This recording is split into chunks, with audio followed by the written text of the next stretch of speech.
अभी हम पेट के एग्जामिनेशन एंड एब्डोमिनल एग्जामिनेशन की तरफ आएंगे।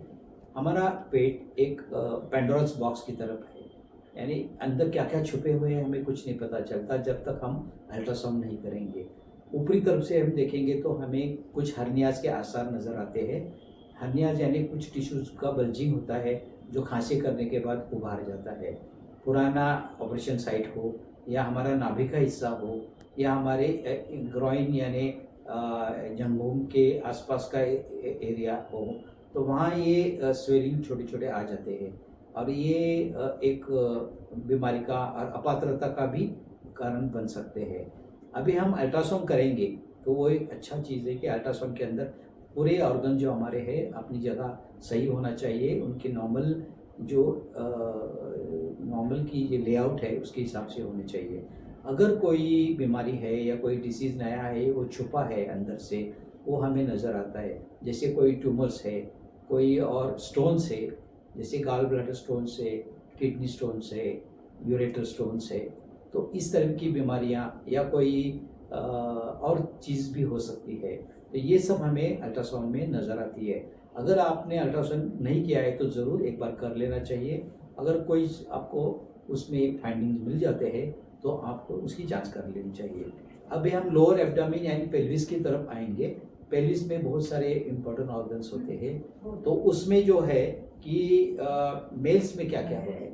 मेल्स में जो है हर्नियाज, इंग्वाइनल हर्नियाज है कि जो कि हमारे पहले भी बोल चुका हूँ, तो उसकी भी जांच कर लेनी चाहिए। उसके बाद में आपको फिमोसिस, यंग एडल्ट मेल्स में फिमोसिस और पैराफिमोसिस कंडीशन होते हैं। इसकी आप इंटरनेट में जांच कर सकते हैं। इसमें प्रेजेंस होना आपको अनफिट करार दिया जाएगा क्योंकि इसमें सब माइनर सर्जरी की ज़रूरत पड़ सकती है, लेकिन ये पूरी तरह ठीक होने वाली बीमारी है। उसके बाद टेस्टिकल्स में अनडिसेंडेड टेस्टिकल्स कई यंग इंडिविजुअल्स में होते हैं, तो उनको भी ऑपरेट करने की ज़रूरत पड़ सकती है, तो वो अपात्रता का कारण बन सकते हैं। उसके बाद में और कोई हाइड्रोसिल करके भी एक बीमारी होती है, जो क्रिकेटर्स होते हैं उनकी टेस्टिकल की इंजरी की वजह से उनको स्वेलिंग आ जाता है, तो वो अनऑपरेटिव नहीं रखना है, तो उसका भी अपात्रता का कारण बन सकते हैं। उसके बाद जिनको कॉन्स्टिपेशन है, आम तौर पे जिनको कॉन्स्टिपेशन है, मेल फीमेल्स कोई भी हो, उनमें एनल फिशर्स एंड पाइल्स इनकी समस्या पाई जाती है। तो अगर ऐसा कोई कंडीशन है उसकी जांच होगी और आप उसका इलाज कर लेना ज़रूरी है, नहीं तो अपात्र हो जाओगे।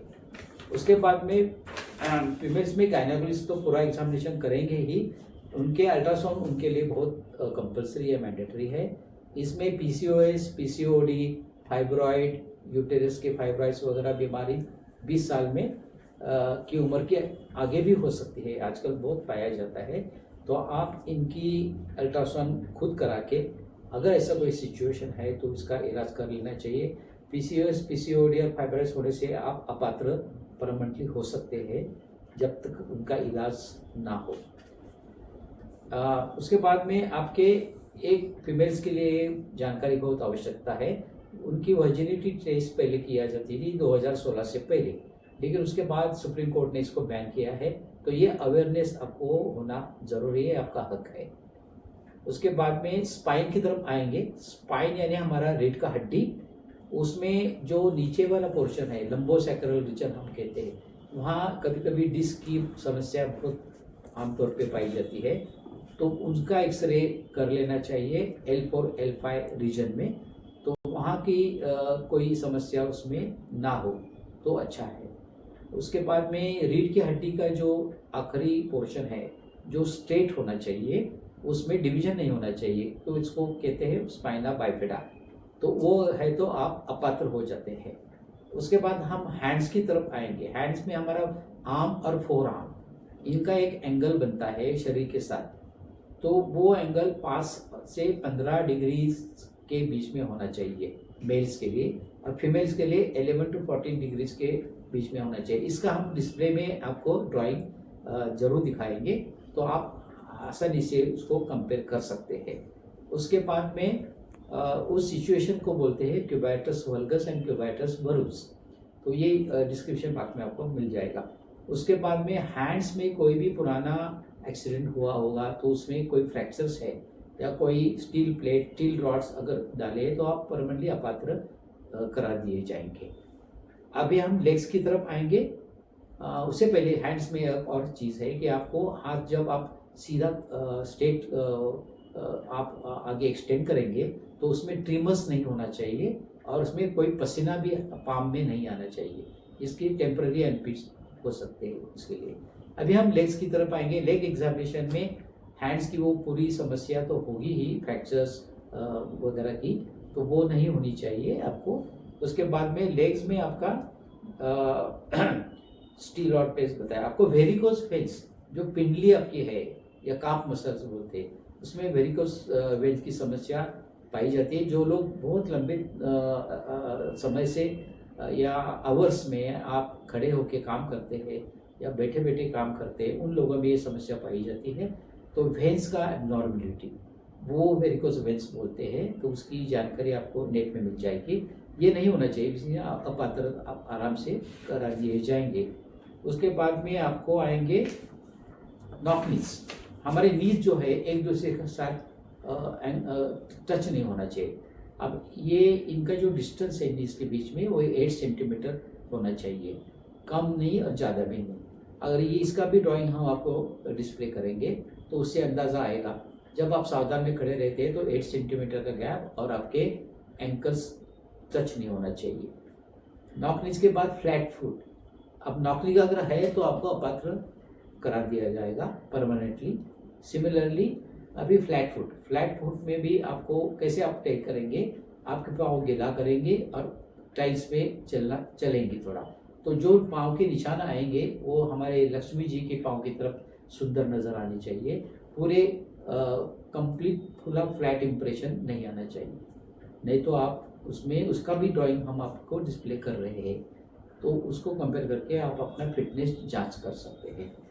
अभी आपको एग्जामिनेशन जाने के लिए आपको पहले से तैयारी क्या क्या करनी है इन शॉर्ट बता देंगे। आपको एलिजिबिलिटी रिक्वायरमेंट हमने सब बता दी है, तो उसको अपने खुद के साथ मैच करिए और वो पैरामीटर्स में आप कहाँ फिट बैठते हो ये खुद जांच कर सकते हैं। फिर जो भी करेक्शंस जरूरी है वो सब करेक्शंस पहले से करके जाना अच्छा रहेगा। अभी on the day of medical examination आपने क्या करना है, आपने अपने टाइम से हाफ एन आवर पहले तो रिपोर्ट कर लेना चाहिए। उसके बाद में आपने अच्छा ब्रेकफास्ट करके जाना है और आपका पानी का बॉटल भी साथ में हो जाना चाहिए। हाइड्रेशन बहुत ज़रूरी है। आपको लंबा वेट करना पड़ सकता है तो आपको, और एम्प्टी समय पे तो आप बिल्कुल नहीं जाएंगे। उसके बाद में आपको कोई भी एक्टिव इन्फेक्शन शरीर में नहीं होना चाहिए, ना आँख में होना चाहिए, ना कफ कोल्ड आदि इत्यादि कोई भी एक्टिव आपको इन्फेक्शन नहीं होना चाहिए। फीमेल्स के लिए पीरियड्स का ना होना ठीक है, आप डॉक्टर के कंसल्टेशन से उसको डिले कर सकते हैं। देन आप अच्छा एंटी डेंड्रफ शैम्पू यूज़ करके बाथ लेंगे। पेडिक्योर मैनिक्योर यानी नेल अच्छे कट कर लेंगे। नेल पेंट का इस्तेमाल नहीं करेंगे लेडीज़, और लिपस्टिक भी ना यूज़ करेंगे। अपना पूरा मेडिकल डॉक्यूमेंट साथ में ले जाएं। अगर पिछले 3 महीने में आपने कोई भी मेडिकल रिपोर्ट किए हैं, एक्सरे किए, अल्ट्रासाउंड किए या कोई भी आपका ईसीजी किया हुआ है, 2D को किया हुआ है, या कोई भी आपका और किसी भी तरह का आपने मेडिकल टेस्ट कराया है, तो वो पूरे पेपर साथ में चले जाइए, क्योंकि वो 3 महीने तक वैलिड रहते हैं और वहाँ जो एग्जामिनेशन होगी तो उसके साथ वो कंपेयर करना डॉक्टर्स को आसानी से पॉसिबल होता है। तो वो एक और अच्छी चीज़ है। उसके बाद जब आप डेंटिस्ट के भी जाओगे तो डेंचर्स या ब्रिजेस अगर है तो उसको निकाल के चले जाएं। असली दांत होना बहुत ज़रूरी है। असली और हेल्दी दांत, कोई भी ट्रीटमेंट पूरा करके ही चले जाएं। और जब भी दांत सफाई करना बहुत ज़रूरी है, क्योंकि वो डेंटिस्ट से साफ सफाई करके जाएंगे, उससे भी आप टेम्पररी अनफिट हो सकते हैं। आपके टैटूज नहीं होना चाहिए, अगर है तो बहुत छोटे से होने चाहिए, वो पहले से हमने बता दिया है।